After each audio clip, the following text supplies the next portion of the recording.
वहीं जब एक तरफ अखिलेश यादव और दूसरी तरफ योगी आदित्यनाथ के साथ बड़े से बड़े नेता गरजते हुए उत्तर प्रदेश में नजर आएंगे, क्योंकि 27 का चुनाव बेहद करीब है और ऐसे में पीडीए को धार देते हुए अखिलेश यादव ने एक बड़ा ऐलान कर दिया है और नोएडा से इसकी शुरुआत होने वाली है। सपा अध्यक्ष अखिलेश यादव 28 मार्च से मिशन 2027 के लिए चुनाव प्रचार अभियान का आगाज करेंगे और इस चुनाव कैंपेन की शुरुआत नोएडा से होने जा रही है, जहां पर सपा पीडीए भागीदारी के नाम से बड़ी रैली करने जा रही है। इस रैली को सफल बनाने के लिए समाजवादी पार्टी ने अपनी पूरी ताकत लगाना शुरू कर दिया है और कैसे अखिलेश यहां से 2027 का निशाना साधेंगे, रिपोर्ट के जरिए आपको पूरी कहानी दिखाते हैं।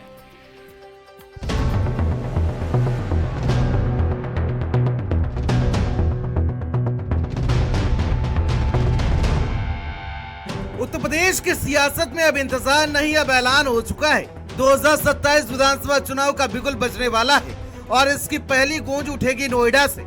दरअसल समाजवादी पार्टी ने 2027 के महासमर में तैयारी को धार देना शुरू कर दिया है। सपा अध्यक्ष अखिलेश यादव 28 मार्च से अपने चुनाव प्रचार अभियान का औपचारिक आगाज करने जा रहे हैं। खास बात यह है कि चुनाव से करीब 11 महीने पहले ही अखिलेश यादव मैदान में उतर रहे हैं और मंच चुना गया है सियासत का हॉटस्पॉट नोएडा। पीडीए के सहारे सत्ता का दावा, गांव से गद्दी तक सपा की रणनीति, गरीब किसान बने सपा की ताकत, युवा और पिछड़ों पर अखिलेश का फोकस, 2027 के लिए सामाजिक गठजोड़, नोएडा से लखनऊ तक सत्ता की दौड़। समाजवादी पार्टी के राष्ट्रीय अध्यक्ष जी ने 27 की तैयारी और पीडीए का जो नारा दिया उन्होंने 24 में ही पीडीए के नारे ने कमाल किया है और 27 में निश्चित तौर पर माननीय अखिलेश यादव जी के दिशा निर्देशन में पीडीए सत्ता में आएगा और पीडीए की सरकार बनेगी और माननीय अखिलेश यादव जी मुख्यमंत्री बनेंगे। 28 मार्च को नोएडा में होने वाली पीडीए भागीदारी रैली सिर्फ एक रैली नहीं बल्कि 2027 की रणनीति का ट्रेलर माना जा रहा है। पीडीए यानी पिछड़ा, दलित और अल्पसंख्यक, जिसे सपा अपनी सियासी रीढ़ मान रही है। इसी रैली से सपा पीडीए फॉर्मूले का औपचारिक ऐलान कर सकती है। कौन सा वर्ग कितनी हिस्सेदारी पाएगा, टिकट बंटवारे का रोड मैप क्या होगा, इन तमाम सवालों के जवाब इसी मंच से मिल सकते हैं।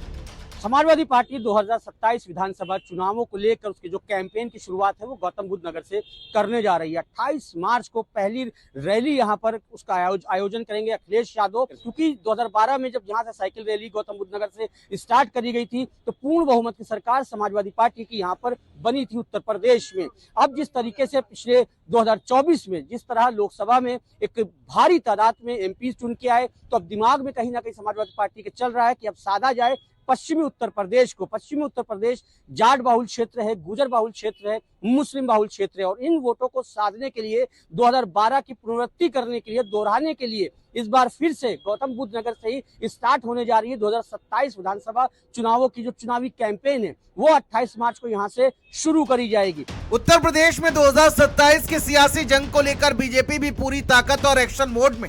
डबल इंजन सरकार की ताकत, योगी मॉडल की शक्ति और विकास की रफ्तार बीजेपी के सियासी हथियार है। संगठन से लेकर बूथ स्तर तक माइक्रो मैनेजमेंट शुरू हो चुका है।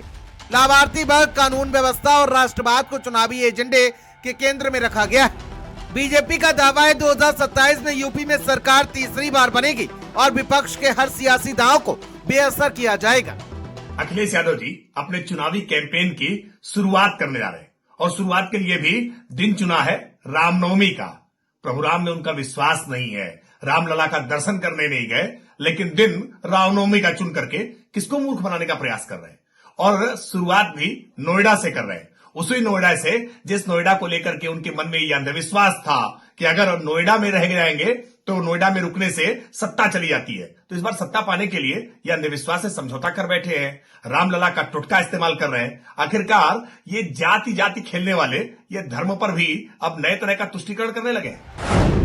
2027 के लिए अलर्ट मोड में बीजेपी, डबल इंजन पर फिर भरोसा, योगी मॉडल बनेगा चुनावी हथियार, कानून व्यवस्था का बड़ा दावा, विकास के दम पर सत्ता की तैयारी, संगठन से बूथ तक फुल एक्शन, लाभार्थी वोट बैंक पर फोकस। बीजेपी का टारगेट सत्ता रिपीट, देश की सियासत का केंद्र बिंदु कहे जाने वाले उत्तर प्रदेश में 2027 में विधानसभा के चुनाव होने, इस किले को फतेह करने से राजनीतिक पार्टियों का दबदबा बढ़ जाएगा और देश की सियासत में पार्टी किसी ध्रुव तारे से कम नहीं रहेगी। इसी कारण सपा और बीजेपी इसे स्वाभिमान की लड़ाई मान रही है।